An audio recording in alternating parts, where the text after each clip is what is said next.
Friends, അപ്പോൾ നമ്മൾ ട്രിവാൻഡ്രത്ത് ഞങ്ങളുടെ ഇവിടെ മെർമെയ്ഡ് ഷോ ഒക്കെ എത്തിക്കഴിഞ്ഞു. അണ്ടർ വാട്ടർ ടണൽ, അപ്പോൾ അതിലൂടെ നടക്കാം. പിന്നെ നമുക്ക് മെർമെയ്ഡിനെയൊക്കെ ജസ്റ്റ് ഒന്ന് കാണാം. അത്യാവശ്യം അടിപൊളിയാണ്, എനിക്ക് ഒത്തിരി ഇഷ്ടപ്പെട്ടു. ഒറ്റയ്ക്കാണ് പോയതെങ്കിൽ പോലും എന്നെ മെർമെയ്ഡ് പരാജയമാക്കിയില്ല. അവിടെ നല്ല കാഴ്ചകളൊക്കെ നല്ല രസമുണ്ടായിരുന്നു. ഞാൻ വിചാരിക്കാത്ത രീതിയിൽ ഒത്തിരി കാഴ്ചകളൂടെ കാണാൻ വേണ്ടി പറ്റി.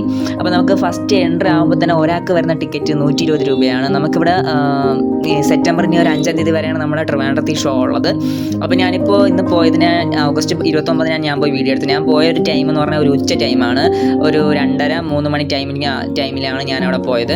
അത്യാവശ്യം നല്ല രീതിയിൽ എനിക്ക് കാഴ്ചകൾ കാണാൻ വേണ്ടി പറ്റി. ഒത്തിരി തിരക്കില്ല, അതാണ് എനിക്ക് ഏറ്റവും ഇഷ്ടപ്പെട്ടത്. ഈ ഒരു ടൈമിൽ പോയതുകൊണ്ട് തിരക്കൊട്ടും ഇല്ലായിരുന്നു. നമുക്ക് നല്ല രീതിയിൽ കാണാൻ പറ്റി. കോയി കാർപ്പിൻ്റെയൊക്കെ നിറച്ച് ഫിഷസ് ഉണ്ടായിരുന്നു. പിന്നെ അതുപോലെ തന്നെ നമുക്ക് ഫസ്റ്റ് നമുക്ക് കുറച്ച് സൈഡിൽ നിന്ന് കാണുന്ന ഫിഷ് തന്നെയാണ് നമ്മൾ പിന്നെ ഈ സൈഡിൽ കൂടെ പോകുമ്പോൾ നമുക്ക് ടണലിനകത്ത് കാണാൻ വേണ്ടി പറ്റുന്നത്. അതുവരെ ചെയ്ത ഒരു ഐഡിയ കൊള്ളാം, എനിക്ക് ഇഷ്ടപ്പെട്ടു. അത് രണ്ട് സൈഡിൽ നിന്ന് അവർക്ക് സെപ്പറേറ്റ് ആയിട്ട് കാണിക്കുന്ന രീതിയിൽ നമുക്ക് കാണാൻ വേണ്ടി പറ്റും.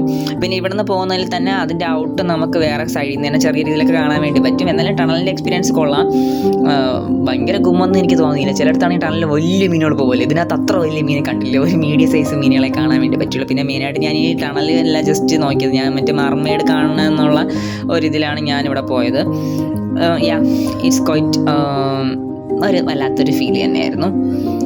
നമുക്ക് ഈ ഒരു ടണലിലൂടെ നമുക്ക് പിന്നെ നിയോൺ ഈ ഒരു ഫിഷിനെ പല പല കളറിലുള്ള ഫിഷ് നിറച്ച് ഒത്തിരി കിടക്കുന്ന കാണാൻ ഇതും ഒരു വല്ലാത്തൊരു ബ്യൂട്ടിയാണ്.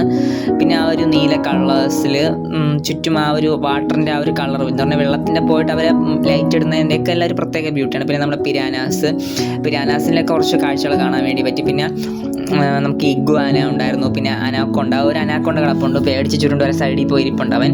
പിന്നെ ഇഗ്വാനാസും കുറച്ച് എന്തൊക്കെ നീ ഏതാടാ ചെക്കാന്നൊക്കെ പറഞ്ഞിങ്ങനെ വായിൽ നോക്കിക്കൊണ്ടിരിപ്പുണ്ട്. ഹലോ ടാറ്റ. അപ്പോൾ ഇഗ്വാനയെ കണ്ടു. അതിനുശേഷം നമ്മുടെ മെയിൻ ആളായിട്ടുള്ള നമ്മുടെ മെർമെയ്ഡ് എത്തി. അത്യാവശ്യം അടിപൊളിയായിട്ട് നമ്മൾ ഫോണൊക്കെ പിടിച്ചുകൊണ്ടിരുന്ന സമയത്ത് നമുക്ക് നല്ല രീതിയിൽ പരാജയമാക്കാതെ തന്നെ നമുക്ക് നല്ല രീതിയിലുള്ള കാഴ്ചകൾ തന്നു.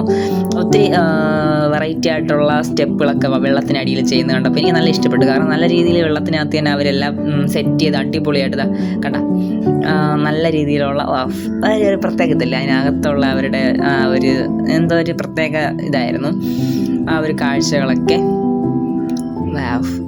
ഒരു കുഞ്ഞുകുട്ടി ഫ്രണ്ടിലുണ്ടായിരുന്നു, എന്നെ നോക്കിയിട്ടല്ല പേടിക്കണ്ട, ഐ ലവ് യു എന്നൊക്കെ പറഞ്ഞു. പിന്നെ അവരുടെ ഒരു മെയിൻ ആസ്പെക്റ്റ് ആണ് വെള്ളം അങ്ങനെ ആക്കിയിട്ട്, ഇതാണ് അവരുടെ ആ ഒരു മെയിൻ സംഭവം സെറ്റപ്പ്. അപ്പോൾ ഞാൻ സെൽഫി എടുത്തപ്പോഴും സെൽഫിയുടെ കൂടെയും ഒരു ലവ് ഒക്കെ ഒന്ന് കാണിച്ചു. Yes, again it's going to be a simple love. Thank U.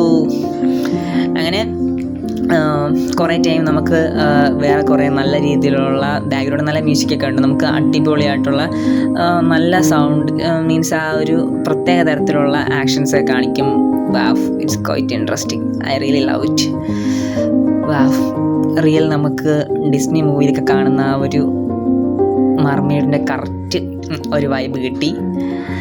120 രൂപയ്ക്ക് കൊടുത്ത് നമ്മൾ കാണുന്നതിനൊക്കെ എന്തായാലും സ്റ്റേറ്റ്സ് വേണം. ബട്ട് എനിക്ക് ഒരു മെയിൻ വിഷമം തോന്നി, ഇവർ ഇത്രയും നേരം വെള്ളത്തിൽ കിടക്കും, ഇവർക്ക് കഷ്ടപ്പാടല്ലേ എന്നൊരു വിഷമം തോന്നി. എന്നാലും okay, I like it. Okay, അപ്പോൾ അങ്ങനെ നമ്മൾ കുറേ കാഴ്ചകളെല്ലാം കണ്ടു. It's going to be end. Okay, അപ്പോൾ എല്ലാവരും ഒന്ന് ജസ്റ്റ് ഒന്ന് വന്ന് കാണുക. നമ്മുടെ ട്രിവാൻഡ്രത്തുള്ള ഒരു മെയിൻ കാര്യമാണല്ലോ. Okay, this is Arun and our team going to signing out. Bye by.